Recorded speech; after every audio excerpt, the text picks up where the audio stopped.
Call this meeting of the Enfield Planning and Zoning Commission for Thursday, October 26th to order. Please rise for the Pledge of Allegiance. I pledge allegiance to the flag of the United States of America and to the republic for which it stands, one nation, under God, indivisible, with liberty and justice for all. Thank you, everyone. Since there's no one in the audience and we're all familiar with the fire evacuation, I'm going to waive that reading of that announcement tonight since we all know where the exits are. Will the secretary please call the roll? Yes, Mr. Chair. Lou Fiore. Here. Virginia Higley. Here. Linda DeGray. Here. John Petronella is here. Francis Alimo. Here. Joseph Muley is absent. Kenneth Talinsky. Here. Vinnie Gurlo is absent. Christian D'Antonio. Here. And Nicholas Lefakis. Here. Thank you.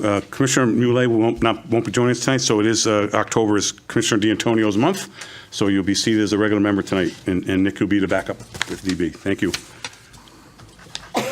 Entertain a motion to approve the minutes of the regular meeting held on October 12th. So moved. Motion made by Vice Chairman Higley, seconded by Vice Chairman DeGray. Any discussion on the minutes?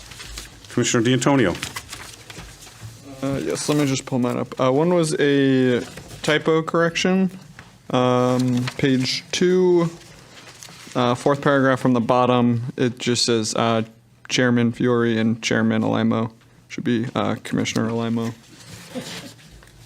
And then I did just want to add on page 6. Let's see.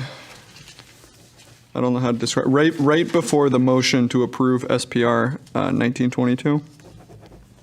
Yep. I'd like to add, after that last sentence, he also confirmed that street trees will be included and asked if the applicant would consider adding additional areas of meadow mix, to which they agreed.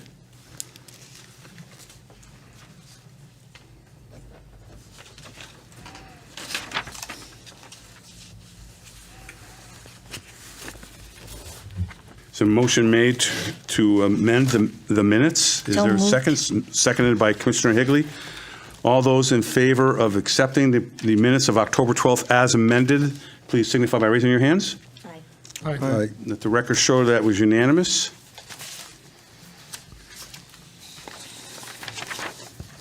We're all set with that. We didn't go too fast for those. Okay. Town attorney report. We did get one update here tonight, October 26th. That's for the record. There's no executive session material tonight. There's no enforcement officers report tonight. There's no one in the public, so there's no public communications and petitions. Moving on now to bond release. Mr. Secretary, whenever you're ready. Yeah, SPR number 1872, Golden Nozzle Erosion Sedimentation Control for $4,500 in pavement for $28,100. Mr. Chair, based on the information provided, I'd like to make a motion to approve the release of the erosion sedimentation control bond in the amount of $4,500 and the pavement bond in the amount of $28,100 for the project SPR number 1872, located at 109 Elm Street, to Pandolfo Company, Inc. Thank you. Is there a second? Second. Any discussion? Is there anything, we've kind of skipped, is there anything, seeing none? Mr. Secretary, roll call on that whenever you're ready. Yep. Lou Fiore. 4. Linda DeGray. 4. Virginia Higley. 4. Francis Alimo. 4. Kenneth Talinsky. 4. Christian D'Antonio. 4. And John Petronella is 4. The record shows unanimous to release this bond. There's no continued public hearings. There's no new public hearings. We had a light month last month. Moving on to old business. Basically, I'm not sure, Mr. Secretary, it's something you want to read here, but we do need to discuss the CROG. Well, first of all, we should take this off the table, entertain a motion to take this off the table, please. So moved. Motion made by Commissioner D'Antonio. Is there a second? Second. Seconded by Commissioner Helinski. All those in favor signify by saying aye. Aye. Aye. The record shows unanimous to remove this off the table. Basically, we did get something from staff here, which I'll save John here a little bit. I don't mind if you guys want me to. I will read this if you guys would like me to. No, I haven't read it, so I read it. Maybe we should take a couple minutes. Yeah, we'll take a, we're not going to take a recess. We're going to take a pause here so people can read through this. I think you'll find that most of our concerns have been answered in these various scenarios.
Just kind of give me an indication, each one of you, when you think you're ready to proceed.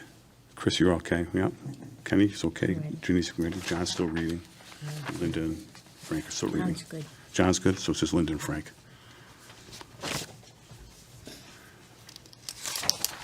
okay. So if I may, a couple of things I just want to point out based on some comments that we've had throughout this process is if you go to the middle of this whereas, this resolution, you can see here basically, and I'll read these two together, more restrictive options known as access option A and access option B, because I noticed some of the commissioners had an issue with one of those options. Eliminated restricted access to right-in and right-only access at the westernmost drive on Route 220 are feasible alternatives should the property owner be interested in proposing such modification on Route 220. Again, this is just a study. Nothing's going to be implemented. That's the key here. I'll continue, because we did want to leave it a little bit open here. Both perform similarly with some additional bicycle and pedestrian benefits ascribed to access option A, but that no option presented in the study or other option will move forward until the time that such property owner proposes it. I wanted to just bring that point. The other thing I just want to mention here too is one of the things I asked staff to do, and I think they worked the state on this, if you turn to this in the red, I asked them to add this because I think it was very important to me. I think a couple other commissioners also, is whereas funding and implementation of the bicycle and pedestrian improvements should be considered in the immediate future, regardless of the mall status. And whereas, I just want to try to get that point. I'm not sure they will. I'm not sure how to persist. Something I'll talk with Lori about as we go forward to see what we need to do to get that. But I might point, I thought that was two separate projects in a way, where the other one's contingent on whatever happens with the mall.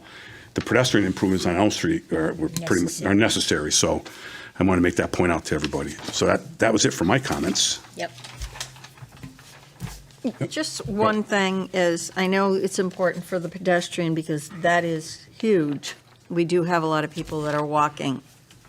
But the one comment that I would like to say is that we weren't, when you look at their map and where you saw most of the accidents were at the entrance and exits of 91. And they didn't give us any proposal to do anything alternate. And that's probably where my biggest disappointment was in this study. Yeah, But I understand. They really didn't Yeah. address the underpass in 91, because I think that. Yeah, and if- that's I don't wanna our problem. I don't want to speak for them, but that was probably maybe too big a nut for them to crack. I mean, federal government gets involved with that now. We all know that's a real bottleneck there. I tend to agree with you. Yet at the same token, I kind of understand why they didn't really go that route. But yeah, I agree. Thank you for that comment. Anybody else? Yeah, Nick? I'd like to develop that a little bit more. It was addressed at the last meeting by Commissioner Petronella. But even today, I observed traffic waiting to turn south, they head south on 91, backed up just about to the McDonald's entrance where Yeah. Dunkin' Donuts is. So what that does is it impedes traffic coming off the highway that was headed north. It impedes traffic trying to make a left turn to go north to Springfield. So what Commissioner DeGray was saying is, with that traffic stopped, there's a lot of opportunity for accidents. Yeah. And nothing's really going to get improved, in my opinion, nothing's really going to get improved on Elm Street until the state solves that problem. So hearing all the comments, and I know I know that was outside this study, and she was quite clear. I think she kind of wanted to do that part too, but you could see her hands were kind of tied. It's something maybe if you don't, Lori and I can follow up with them, or maybe there's something else we can request going forward a year from now or 6 months, but we all recognize it. The study they gave us addressed this particular issue that didn't address probably the main cause of why we have traffic problems on Elm Street, Yeah. quite frankly. So I would, based on, is there any other comments? 'Cause I'd like to just kind of move on this, because I think it's important we get this done, and then we can move on and try to do some other things. Mr. Chairman, I think this was well done and well prepared, and as you just reiterated, it has the two options there, A and B, which, some of us are more in favor of one than the other, but it puts them both out there on the table, and it also clarifies if the owner is in acceptance of this and so forth. So I certainly agree with this as written. Thank you. Thank you. Seeing that, I'll entertain a motion to accept this massive resolution, I guess, is the best way I can say. We don't need to, and waive the reading of it all. I think that's, staff, do you have any comments you want to add, Lori? I think that's appropriate. We need to do is just accept a motion to accept this massive resolution as is and waive the reading of it. So moved. Motion made by Vice Chairman Higley. Is there a second? Seconded by Commissioner Limo. Thank you. Seeing any discussion? Seeing none, Mr. Secretary? Yeah, we're going to vote on it, absolutely. Lou Fiore. 4. Linda DeGray. 4. Virginia Higley. 4. Francis Solano. 4. Kenneth Lewis. 4. Christian D'Antonio. 4. And John Petronella is 4. Let the record show is unanimous approval of this resolution. And I also want to take the opportunity before we close this. I want to thank CROG for the funding of this study and the excellent team that before and made this study successful. From CROG, we had Caitlin Palmer and Anika Mayer. And Annika, I'm sorry. And from CDM Smith, we had Rebecca Hall, Carl Dusler, and Sharat Kalari. And I want to thank them. I don't know if they're watching or anyone else from CROG or DOT. Thank you very much for spending time on this for us. Thank you. Who voted to waive the reading?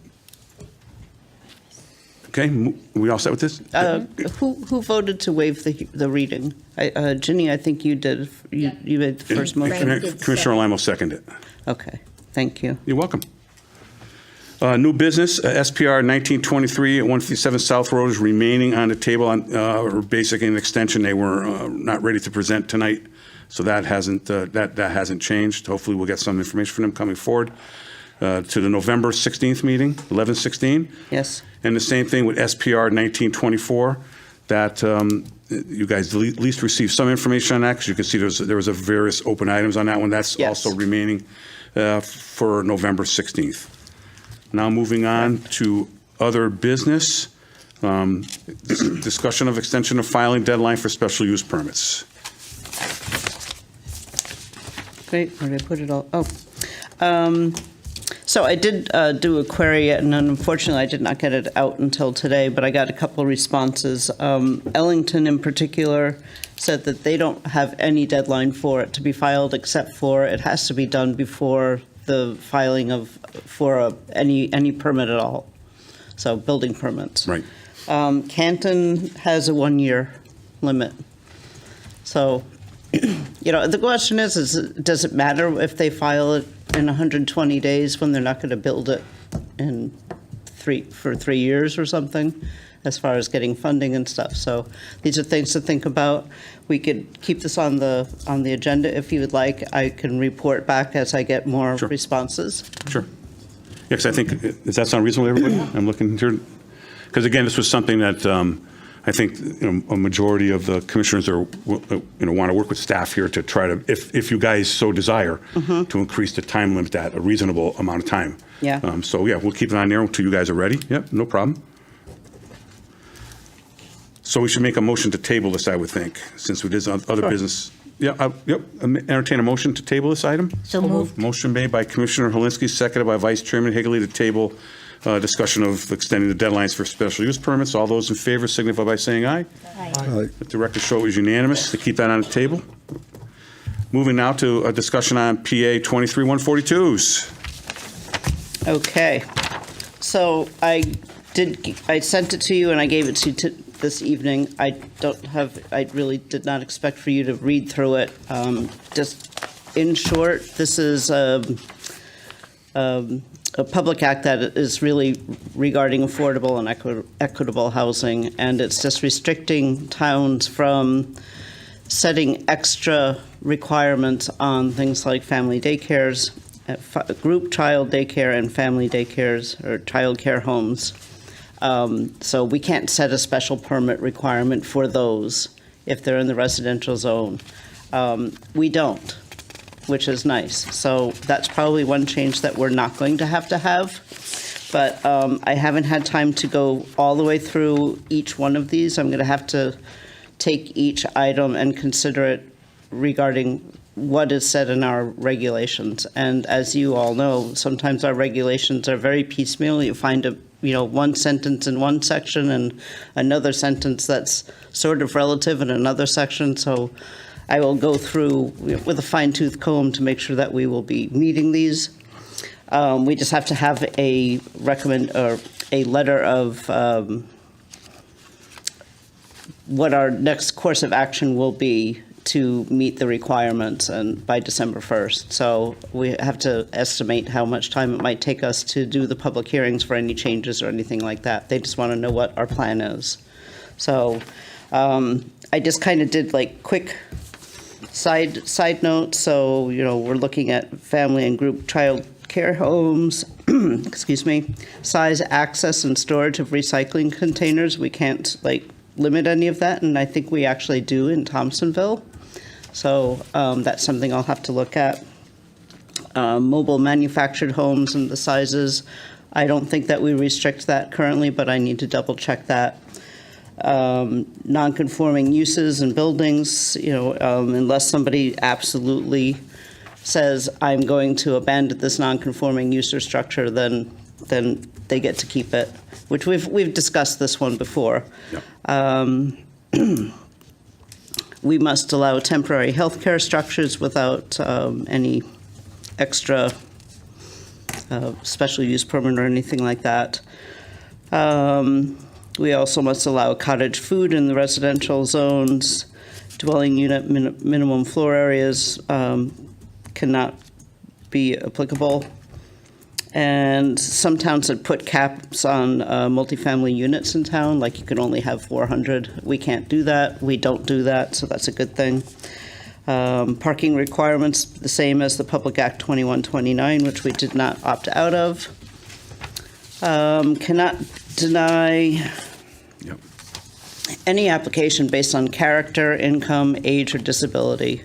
So this was part of the Public Act 2129 as well, that you can't base things on the character of the area, which has been in the planning field forever. So we'll deal with that. And then it just talks mostly about family child care requiring state licenses until you get to about page 7. And that at the top, child care homes must be treated the same as residential units and multifamily units. So that is the nutshell of it. Well, some of this we did cover already when we were doing the POCD and our affordable housing, which is nice. We did. It seems to be most of it right now is around the, I hate to use the word daycare, but childcare issues. Exactly. So if I can, since I know it's going to take time, because you said our regulations are piecemeal, all over the place, and it is going to take a little investigative time for you and staff to do this. Yeah. I know you're going to have this tacked up, so even though if our regulation isn't physically changed by the time, if we ever do get an application or something, then we're going to follow the new law, even though our regulations hasn't been changed. I think that's the plan, correct? That would be the correct way to do it, Yeah. yes. Everybody I'm kind going of to try to get this done in the next couple weeks with, hopefully. But again, these are things that we have to change. I mean, we have to change. Again, law. fair and equitable housing. Yep, yep. You go ahead. Yeah. Did you say we were going to have a public hearing on these changes?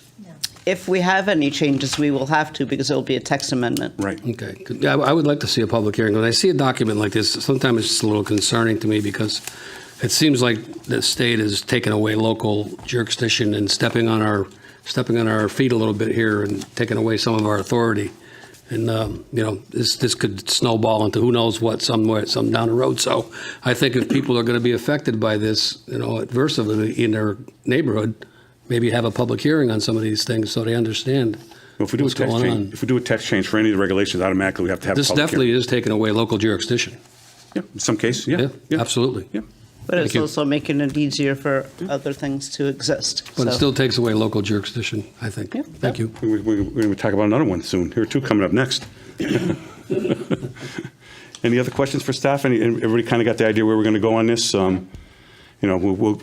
and staff know what they have to do, but as far as changing regulations, we're going to go at their pace, but they'll stay on top of this so we don't, do anything incorrectly. Any other questions for her on this at this point? I'll entertain a motion to keep this. I think we want to keep this on the table, Lori, just keep it as an open item. I think we should. Okay. Yeah, this way the That's state your- knows that your we're not, prerogative. knows we're not, what I'm trying to say. Yep. They know we take it seriously. Entertain a motion to keep this on the table. So moved. Motion made by Commissioner Helinski, seconded by Vice Chairman DeGray. Any discussion on the motion? All those in favor of keeping this on the table? Thank you. The record show it was unanimous. Thank you. Any correspondence? Yep, Commissioner DeGray? Through the chair to staff, where are we with 359 Hazard Avenue? I didn't see anything. That's, Yeah, Yeah, the apartments. Yeah, I was going to discuss that. okay. Then, I'll let you. Yep. Commissioner Limo? Is there something in the queue for the former Denny's? I was asked that, and I do not have any knowledge of that. I don't believe that we have given any zoning permits out, but I don't know. Rick and Matt were both out this week, so I haven't. There's been some I haven't activity there looked. the last week or so. That's what I heard, Yeah. yeah. Yeah, it I'll definitely check has been. into that. Thank you. Yeah, it definitely has been. Yeah, good activity. Yeah. Anybody else? Is this open communication? Well, yes, it's your, yes, correspondence. yeah, Commissioner's correspondence, yeah. Okay, so I noticed at a little after 8 o'clock, there were no lights on at the mall entrance for Friendly's, Wendy's, Figaro's, and Popeyes. No Yeah. lights. Yep.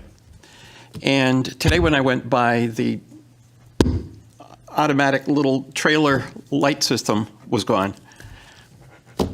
I just wanted to bring that up. Well, we know that, if I can, we know there was a problem there. We were hoping that mall company was going to fix it by now. They had a problem, and their response originally was they were going to do something with solar, and I don't think that's happened.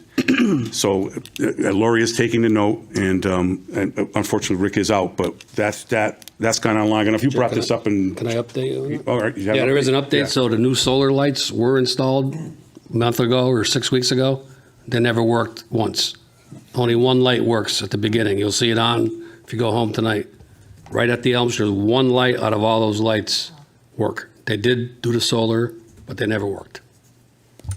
So Lori's taking a note. Again, they that's do not work. Yeah, it's in violation. At least they Yeah. tried to do something, and just didn't work. Thank you. Yep. I have another thing, too. I noticed in this letter from Pandolfo to Rick regarding the bonds, there's a little footnote, and it mentions, "I'd like to thank you, Rick, with regards to your involvement. You were always fair to me. You respond and address very quickly any questions that I had." This is a great compliment for one of our staff people, and this is not the first that I've heard. There have been a number of hearings we've had over the last few months where the applicant compliments our staff. And I think that's, I want to say that it's noticed, at least on my part, and staff is representing our town well. Well said, Nick. Thank you so much for picking up on that. I think that probably the whole board echoes that, so please pass that on. We Thank know you. Rick, I'll pass that on. especially Rick, because he's probably out there under the gun more than anybody. Oh, yeah. Yeah, Mr. Chair, I have a question for staff. I just want to back up to the Hazard Avenue apartments that we talked about last week, and just starting to think about that whole process. Now, I know when a building permit application is put in, I believe the building inspector is the last person to sign off on the building permit. So it goes through, I think, zoning first, maybe, and so, et cetera, blah, blah, blah, right down the line. So in order to get a CO, it seems like, and maybe I'm wrong, but I believe Rick is being blamed, or the zoning enforcement officer is being blamed for holding up the building permit because everybody else signed off on it and it's waiting on him. Is that a fair statement?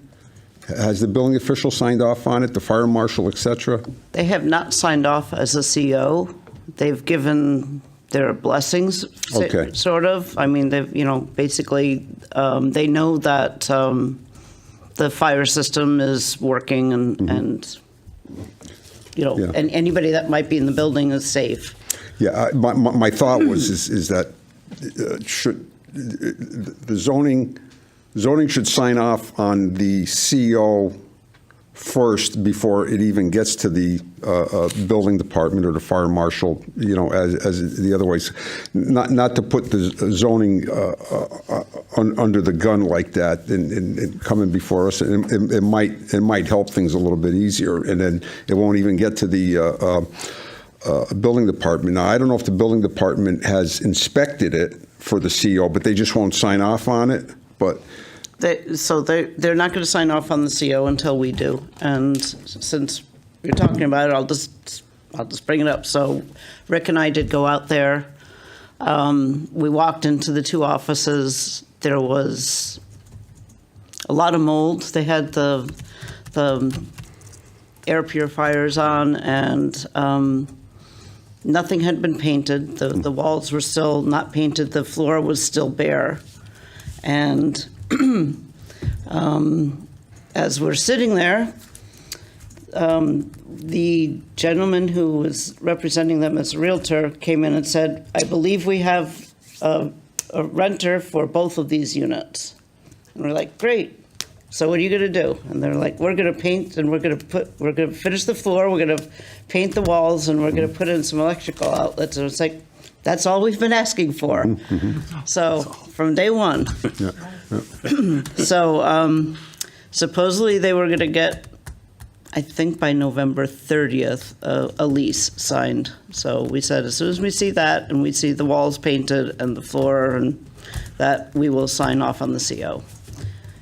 great. John, as you just represented, yes, the sequence of events is that the zoning department signs off before a CO. Right, but has it been inspected by the building and fire marshals for a CO, but they won't sign off on it? They've inspected the apartments. Yeah.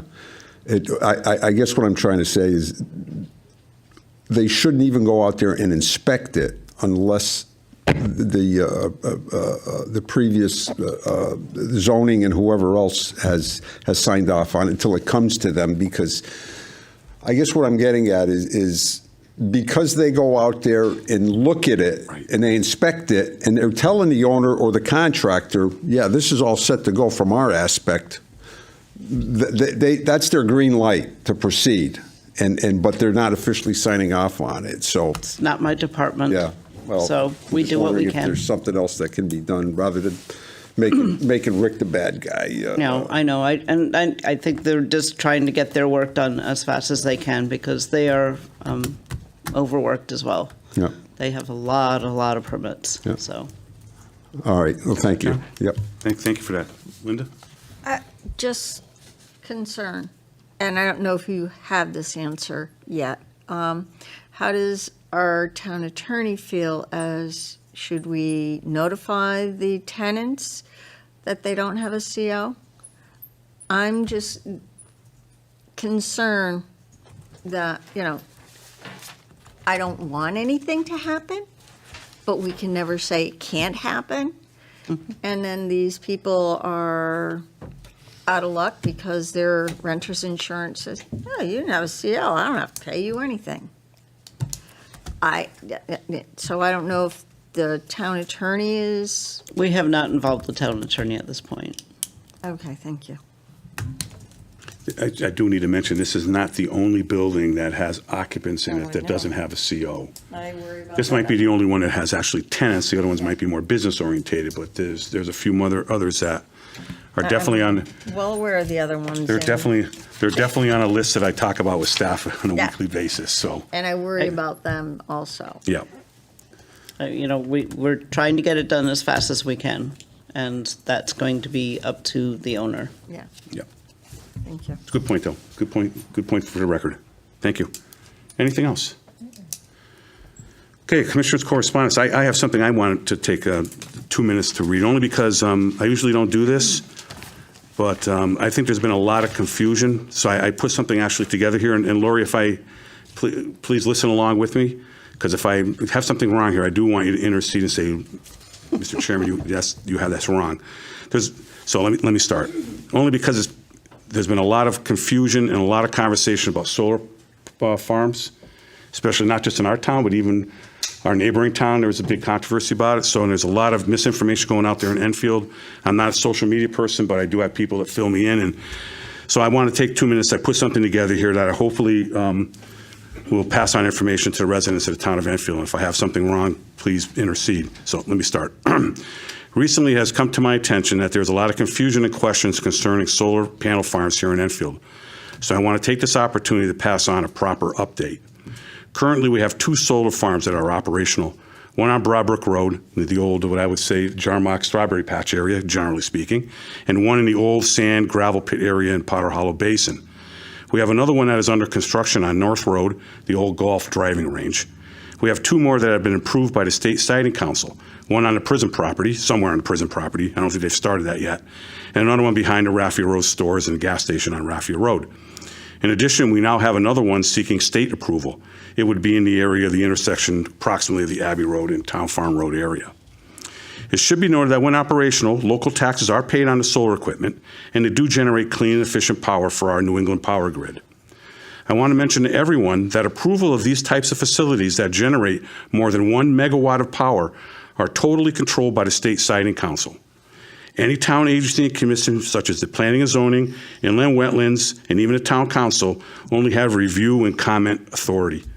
Thus, the state can override any and all local zoning regulations and even general concerns raised by the town. The builder and operators of these facilities are not even obligated to present their plans to the various town agencies and commissions, even though most do. They'd be foolish not to. Nor do they have to even post a performance bond of any type. In closing, if you are concerned that the State Siting Council has way too much control over local zoning regulations, I told you I was tag teaming with you, as it pertains to this particular issue, then you really need to contact our State Senator John Kissel and our State Representatives Carol Hall and Tom Arnone. I don't think I misrepresented. I think that's pretty much exactly how it works. And I just wanted to get that on the record because a lot of people are talking about it.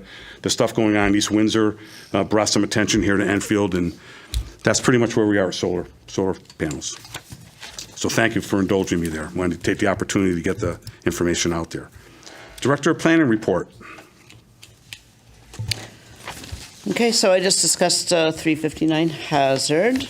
I really don't have much else except an application that we received of application of impact residential development for a mixed-use development at 20.5 Pleasant Street, 16 Pleasant Street, 2 Chapel Street, 151921 Church Street. And this is the Union Square over by, it's going to be called Union Square, and it's the Strand-Lamagna properties. So we received that yesterday. They would like to open the public hearing on November 16th and do assume that it would not be closed at that time. So they would hope to be continued to the December meeting, to the December, let me just double check that. December 7th. Yeah, so they just want to start this process. Yeah. Yep, okay. Are you going to have an art meeting with them prior to this? We have had numerous art meetings with them. Are you going to have another one, or? No, I don't think, I Okay. don't think it's necessary. Okay, We've got the plans. I hope that they've incorporated all of our concerns, and I believe that they have. okay. I mean, we got them yesterday. It's a thick set, so we haven't gone through them yet. Okay, So- thank you. That's it? Any administrative approval? Nope. Not at this time. Seeing none, that is all the business that's in front of the Planning and Zoning Commission tonight. I'll entertain a motion to. Motion made by Vice Chairman DeGray, seconded by Vice Chairman Higley to adjourn. All those in favor of adjourning signify by saying aye. Let the record show is unanimous. This meeting of the Planning and Zoning Commission is now adjourned at 7:40 PM. Thank you very much, everybody. Have a good weekend.